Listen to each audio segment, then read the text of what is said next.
Day two, filming from the British side for a change. So this is end of turn 8. We've seen the cowardly British take a step back, move back from the sunken road in the face of the artillery fire from the French. The La Haye-Saône continues to be disputed, and we've got action and we've got movement in the centre. So as you can see over here, the French have brought on their first heavy cuirassier division, and also their reserve division that was sitting on the ridge is now advancing through the Grand Battery. Over here on the French right flank, the Allies are repositioning here with that French battalion having broken through onto the ridgeline. They'll probably take a charge this turn. That'll be tough for them. Otherwise, the rest of the French have continued to reform, and that's pretty much it for turn 8. All right, back with turn 9. So we've had a bit of a breakthrough here at the beginning of turn... Are we on turn 9, I think, today, aren't we? So the French charged in against the Dutch line. They hit the 27th Jaeger. They've broken the 27th Jaeger. 2 brigades attacked together, and the rest of the Dutch have become unformed because they were all closely clustered behind. So when the Jaeger broke, they ran through their own troops. So we've got a bit of a hole here. For the Dutch potentially. It'd be great if we could pursue and keep the breakthrough going. All right, on with the rest of the normal movement for turn 9.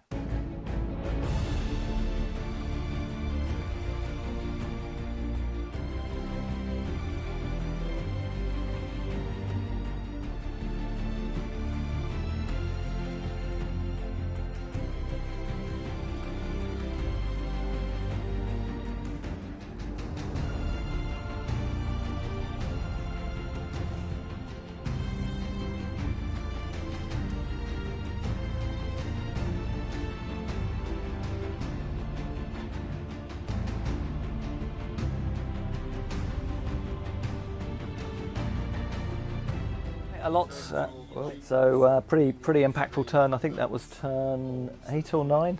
Tony, is it turn 8 or 9? Turn 9? That was turn 9. Right, pretty impactful turn 9. So some good results down here. So the French infantry here have finally wiped out the KGL battalion that was previously garrisoning La Haye-Saône, had broken into skirmish formation. That skirmish screen has been wiped out. We continue to cause casualties on the garrison of La Haye-Saône. Meanwhile, down here we've got the French heavy cavalry moving off the ridge through the gun line, and our reserve infantry division also going forward. So we've got a bit of a heavy cavalry infantry assault heading towards the Allied lines. On the right, our second cuirassier heavy cavalry division is moving forward, and we've had some dramatic results as we move across and look at the French attack on the right.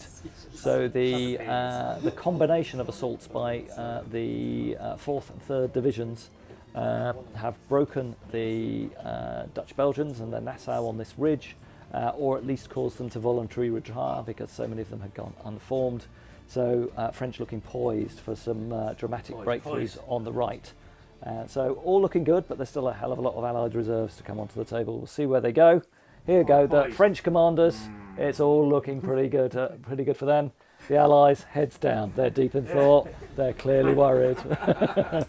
All right, we'll be back with turn 10. Cheers, everyone. So beginning at turn 10, the French continue to be successful. We've just driven the Limburg battalion, I think it was, off the table here with an assault from these 2 French battalions, that regiment, and this French regiment has driven off the small unit of Nassau skirmishers. Unfortunately, neither of them were broken, but we are right up against the edge of the table here.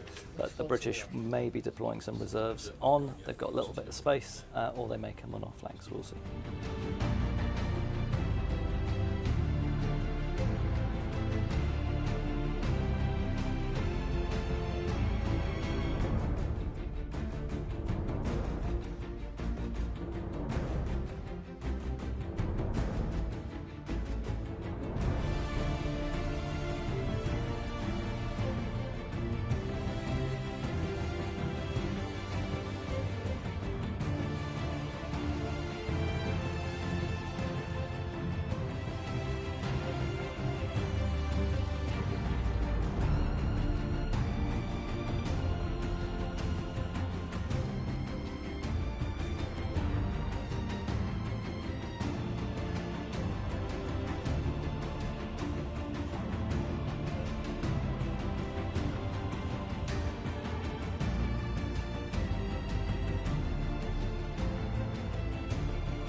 Right, so end of turn 10, we're about to take our lunch break. It's all going pretty well for the French at the moment. So as you've seen, we've got our reserve division now advancing through the Grand Battery, which has reopened fire. Now it's cleared and the division has advanced down the slope. We've got our Cuirassier reserve now coming on the table. So we've got 4 regiments of Cuirassiers down here. We have seized Le Haisson. And in homage to the great film Waterloo, we have the Cuirassier somewhat ambitiously on the roof with the French flag, planting it in the chimney. I think somehow also the guard band seem to have arrived in Le Haisson. Clearly, this part of the French force are feeling like celebrating, so they're all in good health.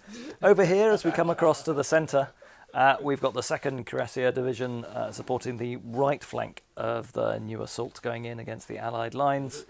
And on the right, it's looking really good for the French. So we're now starting to attack Papillote and Le Hay and most of the rest of the 2 French divisions. So we've got 3 brigades of French division, 3 brigades of French infantry now having pretty much captured this part of the Ridge from the Allies.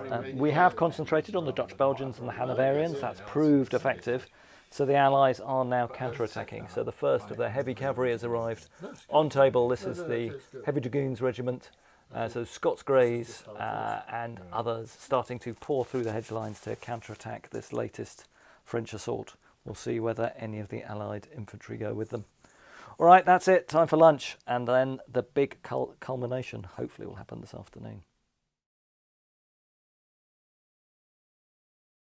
We are in the middle of turn 10. We've got a big cavalry clash going on in the centre here. The Scots Greys have charged in against 2 regiments of Cuirassiers. The British heavy cavalry also charged across the field here, but hit a French column which was able to form square in time and have bounced off. In the centre, we've broken another Hanoverian line, but the foremost Hanoverian line did throw the French back. They're feeling a bit surrounded up there on the hill. Still looking pretty solidly French on the right-hand side.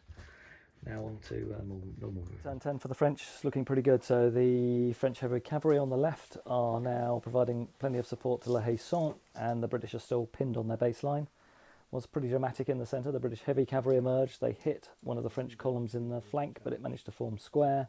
They then charged into the Cuirassiers. They actually did beat our front Cuirassier brigade in hand-to-hand combat. They've returned to their own lines to reform, but have taken a lot of damage from the French artillery firing on the ridgeline, so they're not as fearsome as they were in this first round of attack. Over here, the French are still in a good position, continuing to slowly demolish the Hanoverians, I think.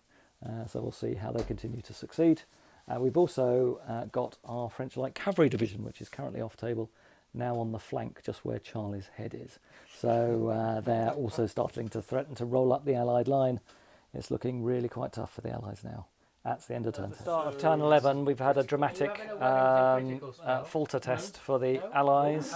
So they've lost one of the British brigades.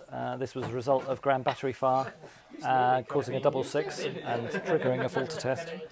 So the British are gone. So we've got a hole in the centre here for the French to exploit. Here we go, the French Cuirassiers have just hit the Dragoons and burst through. They'll charge into the Scots Greys, I imagine, in a second.